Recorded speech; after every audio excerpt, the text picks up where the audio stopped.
ರೆಡಿನೇ sir. ಬಹುಭಾಗ ಮಹಿಳೆಯರ ಎಲ್ಲಿ ಇವತ್ತು ಅದರ ಉದ್ಘಾಟನೆ ಆಗ್ತದೆ.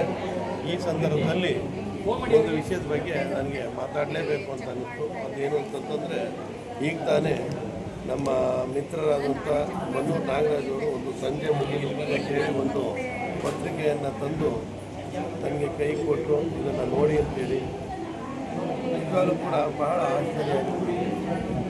ಒಂದು ಪತ್ರಿಕೆ ಸಂಪೂರ್ಣವಾಗಿ ಮುಂಭಾಗದಲ್ಲಿ ಫ್ರಂಟ್ ಪೇಜು ಸಂಪೂರ್ಣವಾಗಿ ಕಲರ್ ಪೇಜು, ಜೊತೆಗೆ 8 ಪುಟಗಳ ಒಂದು ಪತ್ರಿಕೆ, ಜೊತೆಗೆ 8 ಜಿಲ್ಲೆಗಳಲ್ಲಿ ಇದು ತನ್ನ ಪ್ರಸಾರವನ್ನು ಹೊಂದಿ ಪ್ರತಿದಿನವೂ ಕೂಡ ಬರ್ತಾ ಇದೆ.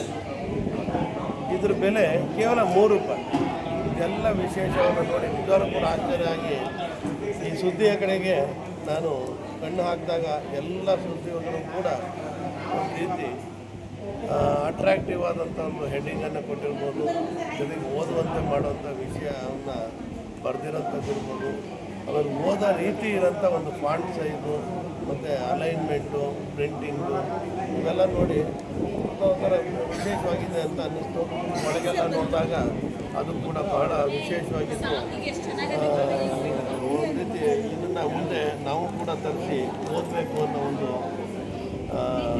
ಆಸೆ ನನಗೂ ಕೂಡ ಬಂತು ಸರ್. ಹಾಗೆಯೇ ಪ್ರತಿದಿನ ಸಾರಥ್ಯ ವೇಣುಗೋಪಾಲ್ ಅವರು ಬೆಂಗಳೂರಲ್ಲಿ ಸುಮಾರು 25 ವರ್ಷದಿಂದ ಪತ್ರಿಕಾರಂಗದಲ್ಲಿದ್ದಾರೆ. ಅವರ ಸಾರಥ್ಯದಲ್ಲಿ ಬಂದು ಇಡೀ ಕರ್ನಾಟಕದಾದ್ಯಂತ ಪ್ರಸಾರ ಆಗ್ತಾಯಿದೆ. ಸಂತೋಷದ ಸಂಗತಿ ಏನಂದರೆ, ಮೈಸೂರು ಜಿಲ್ಲೆಯ ಸಂಪೂರ್ಣ ಸುದ್ದಿಯ ಉಸ್ತುವಾರಿಯನ್ನು ನಮ್ಮ ಸ್ನೇಹಿತರಾದಂಥ ಮನ್ನೂರು ನಾಗರಾಜ್ ಅವರೇ ವಹಿಸ್ಕೊಂಡಿರೋದು. ಅವರಿಗಾಗಲೇ ಎಲ್ಲ ಕಡೆ ಕೂಡ ತಿರುಗಾಡಿ ಎಲ್ಲ ವಿಷಯಗಳನ್ನು ಕೂಡ ಗ್ರಹಿಸುವಂಥ ಸಾಮರ್ಥ್ಯ ಹೊಂದಿ ಪತ್ರಿಕೆಯಲ್ಲಿ ಬರೆಯುವಂಥ ಎಲ್ಲ ಪ್ರಬುದ್ಧತೆಯನ್ನು ಬೆಳೆಸ್ಕೊಂಡಿದ್ದಾರೆ. ಅವರು ಕೂಡ ಮೈಸೂರು ಜಿಲ್ಲೆಯಲ್ಲಿ ನೋಡ್ಕೊಳ್ತಾ ಇರೋದು ಬಹಳ ಸಂತೋಷದ ಸಂಗತಿ.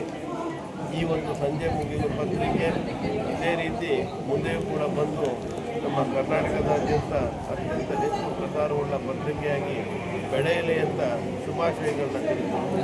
ಹಾಗೆಯೇ ಸರ್, ನಮ್ಮ ಅಲಯನ್ಸ್ ಸಂಸ್ಥೆಗೆ ಅತಿ ಹೆಚ್ಚು ಒತ್ತು ಕೊಡ್ತಾ ಇದೆ. ಪ್ರತಿದಿನ ಅಲಯನ್ಸ್ ಸಂಸ್ಥೆದು ಇರುತ್ತೆ ಅಥವಾ ಸುಗಂಧ ಸಂಗೀತದ್ದು ಪ್ರತಿದಿನ ಸುದ್ದಿ ಬರ್ತಾನೆ ಇದೆ ಸರ್. ಇವತ್ತು ಕೂಡ ಬಂದಿದೆ ಸರ್. ಅದು ಕೂಡ ಒಂದು ರೀತಿ ಸಂತೋಷ ಮತ್ತು ಹೆಮ್ಮೆ. ನಾವೀಗಾಗಲೇ ಅಲಯನ್ಸ್ ಕ್ಲಬ್ಸ್ ಇಂಟರ್ನ್ಯಾಷನಲ್ ಅನ್ನೋ ಒಂದು ಭಾರತೀಯ ಮೂಲದ ಅಂತಾರಾಷ್ಟ್ರೀಯ ಸಂಸ್ಥೆಯನ್ನು ಕರ್ನಾಟಕದಲ್ಲಿ ಬಹಳ ವೇಗವಾಗಿ ಬೆಳೆಸ್ತಾ ಇದ್ದೀವಿ. ನಮ್ಮ ಭಾರತೀಯತ್ವವನ್ನು ಪ್ರೋತ್ಸಾಹ ದೃಷ್ಟಿಯಿಂದ ನಮ್ಮ ಸಂಜೆ ಮುಗಿಲು ಪತ್ರಿಕೆ ಕೂಡ ಇದಕ್ಕೆ ಹೆಚ್ಚಿನ ಒತ್ತು ಕೊಟ್ಟು ಎಲ್ಲ ಸುದ್ದಿಗಳನ್ನು ಕೂಡ ಪ್ರಕಟಿಸ್ತಾ ಇರೋದನ್ನ ನಾವು ನೋಡ್ತಾ ಇದ್ದೀವಿ. ಜೊತೆಗೆ ಕರ್ನಾಟಕ ಸುಗಮ ಸಂಗೀತ ಪರಿಷತ್ತು ಆಯೋಜಿಸುವಂಥ ಎಲ್ಲ ಕಾರ್ಯಕ್ರಮಗಳು ಕೂಡ, ಯಾಕಂದರೆ ಸುಗಮ ಸಂಗೀತ ಭಾವಗೀತೆ ಅಂತಂದ್ರೇ ನಾವು ಕರ್ನಾಟಕದಲ್ಲಿ ಹುಟ್ಟಿರುವಂಥ ನಮ್ಮ ಅಸ್ಮಿತೆಯ ಒಂದು ಹೆಮ್ಮೆಯ ಒಂದು ಸಂಗೀತ, ಅದನ್ನು ಬೆಳೆಸೋ ದೃಷ್ಟಿಯಿಂದ ಅದಕ್ಕೂ ಕೂಡ ಒತ್ತು ಕೊಡ್ತಾ ಇರೋದು ನಮ್ಮೆಲ್ಲರ ಒಂದು ಹೆಮ್ಮೆ.